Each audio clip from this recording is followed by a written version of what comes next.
Bonjour à tous et bienvenue sur Radio Al-Alma, l'émission qui parle de la culture et du milieu artistique. Je suis votre présentateur Alain Ramirez.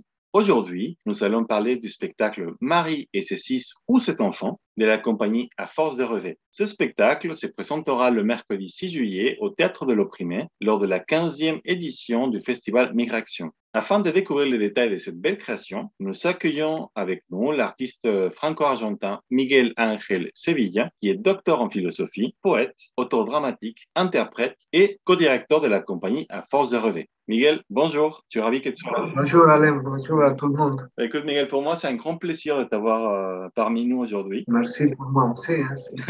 Merci. Tu es une personne très sympathique, tu es un artiste assez complet, tu as pas mal d'expérience, tu as un passé de vie assez intéressant. Donc voilà, moi je suis ravi de pouvoir ouvrir les portes de cette émission aujourd'hui. Justement pour commencer avec tout ça, qu'est-ce que tu pourrais nous raconter, petit résumé de quelle est ton expérience artistique? Qu'est-ce que tu as fait jusqu'à présent dans ta vie? Jusqu'à présent, j'ai fait avec la compagnie à Force de Rêver, nous avons fait, je suis seulement co-directeur, Pas seulement, c'est très bien déjà. c'est déjà pas mal.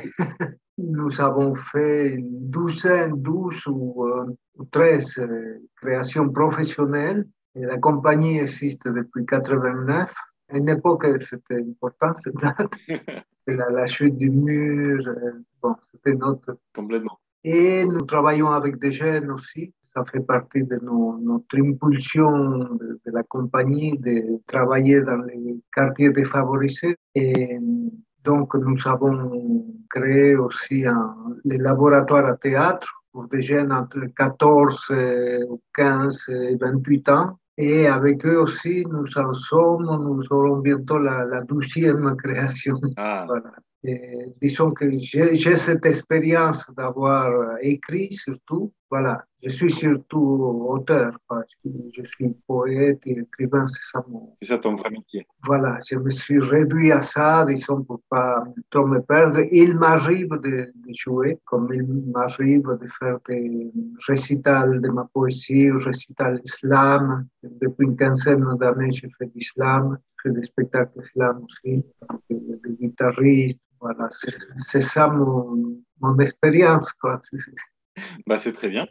C'est très bien et j'adore parce que c'est assez large en fait. Enfin, ça a l'air de rien, les gens vont se dire oui, bon, il y a quand même le lien des mots, des textes, mais c'est quand même assez différent en fait entre écrire un texte pour être resté en tant que poésie, que faire de l'âme, ou faire quelque chose pour créer, concevoir un spectacle de théâtre. Donc c'est pas exactement le même travail. Donc Non, non, non, non, j'ai des périodes où c'est la poésie et des périodes où je peux écrire du théâtre. Je ne peux pas écrire quand je veux. Et même la philosophie que j'aimais beaucoup, que j'aime toujours, mais je me suis retiré parce que c'était aussi un rythme très différent. Je ne pouvais pas, j'avais la tête qui explosait entre passer d'une pièce que je voulais absolument terminer et j'étais en train de faire une autre thèse que je voulais absolument terminer. C'était pas possible parce que c'est pas la même temporalité, du coup, c'est pas le même rythme, du coup, c'est pas le même type de langage non plus, évidemment. complètement. Sinon, bah, du coup, il faut couper son cerveau en plusieurs morceaux hein, et comme ça, chacun travaille à son rythme. Ouais, non, j'ai essayé pendant un temps, mais non, à un moment, j'ai abandonné la philo. Bon, abandonné, mais je pense que tu as toujours des touches de philosophie par-ci, par-là dans tes Ah textes. oui, Tu as un travail de langage, je pense, assez poussé en tirant profit justement de ce passé philosophique. oui, oui, oui, même on peut dire la pièce, la Marie et ses 6 ou 7 enfants, dans un sens, je continue à le travail que j'avais fait dans ma thèse de philosophie, que c'était sur l'épistémologie de l'histoire, la connaissance historique, et donc les limites de la connaissance historique aussi. Et disons là, c'est appliqué à une réalité concrète qui est celle de Maria qui traverse, qui part de l'Andalousie jusqu'en Argentine. Ils sont d'autant plus sensibles que Maria, c'était ma grand-mère dans la réalité historique. D'accord. Et moi, tout en étant petit enfant de Marie, il y a beaucoup de choses que je ne sais pas. Donc, il y a ce passé d'études sur les théories de l'histoire qui sont sous-jacents au texte. D'accord. Donc, cette pièce, du coup, Marie et ses 6 ou 7 enfants, c'est un peu tiré de ta vie, comme tu le dis, mais comment tu es arrivé à te dire, allez, je vais me lancer sur ça, je vais explorer cette Marie, du coup, que fait partie de ma vie. T'es arrivé comment à penser à cette pièce?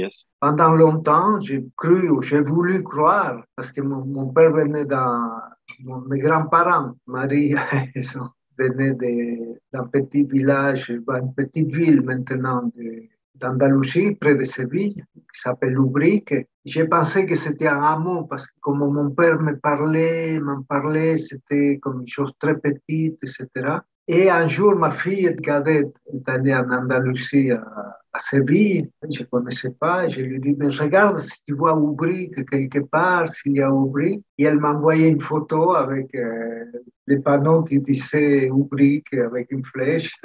Et donc, on est parti avec mon épouse, on est parti le mois d'après pour voir Oubric, et le lieu de mes grands-parents. Et là, j'ai trouvé la famille de mon père et je me suis trouvé avec le fait qu'ils disaient tous, ah oui, c'est lui de la famille de la dame qui est partie avec 7 enfants. Et moi, en Argentine, j'ai toujours entendu, si ma mémoire est bonne, j'ai toujours entendu que ma grand-mère mariée était venue avec 6 enfants. Et après, on m'a amené à non, mais on va te présenter un tel, elle a connu ta grand-mère, un tel, tout ça. Oui, la dame qui est partie, avec les 7 enfants. Apparemment, beaucoup de gens dans le village connaissent cette histoire. Et ils disaient tous 7. Et moi, ça m'a, voilà, c'est en cherchant à comprendre cette différence entre, disons, la version espagnole et la version argentine. Génial. Et du coup, il y avait un mystère déjà. C'était déjà pas mal pour commencer un texte de théâtre ou même un roman, ou voilà, une intrigue comme ça, du genre, voilà, qu'est-ce qui s'est passé avec cette 7e enfant, en fait? Voilà. Est-ce qu'il a existé? Est-ce qu'il n'a pas existé? Est-ce qu'il a fait sa vie à côté? C'est génial. T'es parti un petit peu à la recherche de cette enquête familiale. Oui, oui, oui, voilà. Et je me suis trouvé avec des choses dans ma tête, avec des choses que j'avais étudiées en philosophie et l'histoire, qu'il y a des choses qui sont la prise de la Bastille, on sait ça, mais il y a des trous, on ne sait pas comment ils sont arrivés à tel endroit, comme en Ukraine en ce moment, on dit tel chiffre de blessés, tel chiffre de morts, mais qu'est-ce qu'on sait? On sait la moitié des choses, on sait la moitié, un tiers, 2 tiers, on sait pas, on ne sait même pas qu'est-ce qu'on ne sait pas, quoi. J'étais aussi je suis toujours dans un groupe de poètes qui s'appelle la Crue Poétique et qu'on militait pour les migrants, pour les gens qui périssent dans la mer, qui sont en train de traverser, etc. Et ils disent qu'il y a eu un bateau, il y a eu 15 morts, mais en fait, qui les a comptés, 14 ou 25, qui étaient là, on peut dire, c'est des estimations, on ne sait pas, on sait très peu. C'était ça le moteur intellectuel, un des moteurs. L'autre, c'est le destin des femmes dans la migration. Le fait qu'il y a énormément de femmes et qu'on en parle très peu de femmes, et actuellement, ou je dis actuellement, mais quand je lis des articles, ils disent depuis 40 ou 50 ans, les femmes sont presque majoritaires à faire des migrer. Et c'est d'elles on ne sait pas grand-chose, de leurs enfants encore moins. Voilà, c'est ça que c'est tout ça qui est passé comment dire, c'est des choses qui poussent la bête, quoi. C'est des éléments de recherche ou d'inquiétude ou qui semblent correspondre à un besoin de parler. Pour toi, c'était compliqué parce que bon, tu pars quand même, enfin, tu parles d'une migration assez importante, assez latente toujours dans notre société, que ce soit aujourd'hui où il y a 30, 40, 50 ans, 60 ans, il y a toujours eu des migrations dans le monde, Ouais, grosses, petites, pour des questions politiques, pour des questions de climat, pour des questions, enfin, plein de situations comme ça. Bah, toi et moi aussi, on est des migrants. voilà, moi, je fais ma traversée du Mexique en France, sachant que j'ai des origines aussi qui viennent d'ici et de la Pologne. Enfin, voilà. Toi, pareil, enfin, là où je m'arrête parce que je connais pas toute la généalogique, mais de l'Espagne vers l'Argentine, maintenant vers la France. Enfin, maintenant, ça fait vraiment que tu es là. Et je sais que bon, tu étais un petit peu, je veux pas dire forcé, mais un petit peu incité à devoir venir de là-bas, de l'Argentine, en non. France, pour une situation qui avait à cette époque-là assez compliquée en Argentine et en Amérique latine hein, en général. Hein. C'était pas hyper compliqué ou plus motivant, je sais pas, justement d'aller chercher sur cette histoire. Parce que bon, tu parles quand même de mon mari et quand tu disais c'était, enfin, c'est partie de ta famille, tu viens chercher justement cette idée, bon, six enfants, cet enfant, pourquoi, mes origines, et il y a le changement de pays et tout ça. C'était pas un peu compliqué pour toi justement d'aller chercher dans cette histoire un petit peu épineuse du passé ou je sais pas, ou ça peut te motiver plus, hein, je sais pas. Hein. Je dirais deux choses. Moi, j'avais jamais eu conscience. Et à ma sœur, quand j'ai rencontré, que j'ai trouvé, parce ils sont en bar, les Sevilla, les gens de ma famille à Ubrique, qui s'appelle le bar de las cuatro esquinas, des quatre coins de rue. Et j'ai écrit à ma sœur, la sœur reste en vie, et elle m'a dit qu'il a réalisé les rêves de toute la famille. Voilà. J'avais jamais pensé, donc je pense que peut-être que moi aussi j'avais ces rêves et je ne sais pas me l'avouer. Voilà. Et aussi, disons, deux choses, que ça serait comme au niveau inconscient, comme, bon, c'est un besoin éthique de savoir et de faire qu'il reste une trace écrite quelque part, et aussi avec l'actualité. C'est-à-dire que c'est, étant donné la rotondité du monde, on ne peut que tourner. C'est-à-dire que ça fait partie de la nature du monde. Voilà, et moi j'avais envie de parler de ça, j'avais envie de dire que Lautréamont, le grand poète français, était en Uruguay, que Carlos Gardel, le grand chanteur de tango argentin, venait de Toulouse, que Juan Gelman, un grand poète argentin, était fils d'Ukrainien, par exemple. Même que le bandoneon qui sert pour jouer le tango, qui est si typiquement argentin, ça serait un instrument allemand de la liturgie religieuse d'il y a un siècle, d'il y a un siècle et demi, je ne connais pas. Hein. Tu vois, Oui, au final, tout est lié, quoi. Enfin, on est tous liés et ça vient. voilà. Et cette migration, en fait, oui, quand tu dis Gardel, c'est un bon exemple, en fait. La France et l'Argentine, avec, quand tu dis, un instrument qui vient d'ailleurs et puis encore des influences d'ailleurs. Donc, c'est très important, c'est passionnant, en fait. Ça. Ah, c'est comme... Bon, on peut donner des exemples, des exemples. Et du coup, je pense aussi, avec les débats qu'il y a et tout ça, actuellement, on voit l'actualité de cette problématique. Lautréamont, moi je dis toujours, il a pris le surnom de Lautréamont parce qu'il venait de Montevideo. Il a voulu dire je suis de l'autre monde. D'accord. C'est une invention à moi, mais je me dis pourquoi pas, Ah oui? non? Ouais, non, mais c'est très bien, c'est très bien.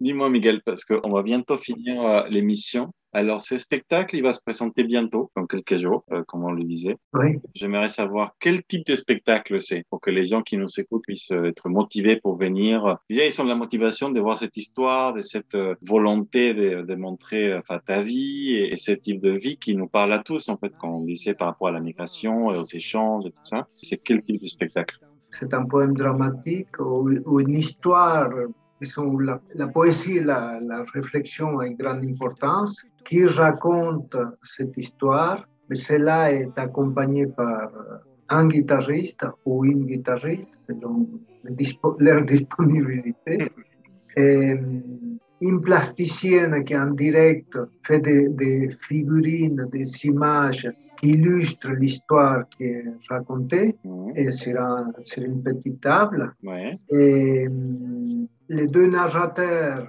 qui se dédoublent parfois pour donner vie à un des personnes ou des personnages dont l'histoire parle. Et de temps en temps aussi quelque chose qu'on à l'intérieur de notre groupe, on appelait effraction, c'est-à-dire effraction de la réalité contemporaine, des images de migration actuelle, parce que cette histoire, ça passe en 1915, le voyage de Maria. Mais de temps en temps, on fait voir l'actualité de la problématique qui est la même ou qui est pire, ou peut-être 150 fois pire, je ne sais pas.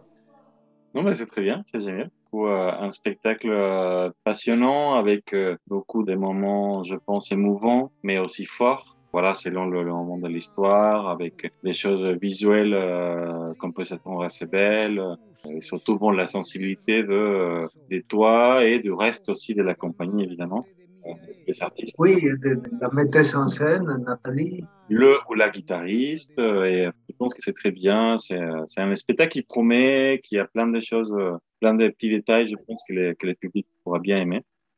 Bon, bah, écoute, je te remercie énormément d'avoir passé un petit moment avec nous, de nous avoir partagé ton vécu d'ailleurs, ton vécu, ton histoire, à travers tes mots, à travers ce spectacle qu'on va tous aller voir, bien sûr.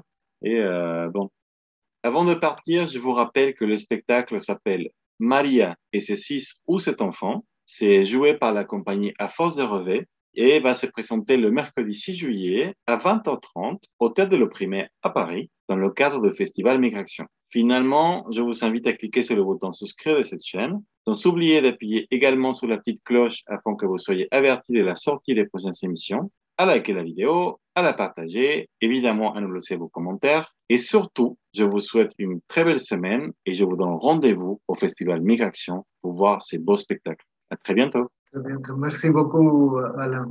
Merci à toi.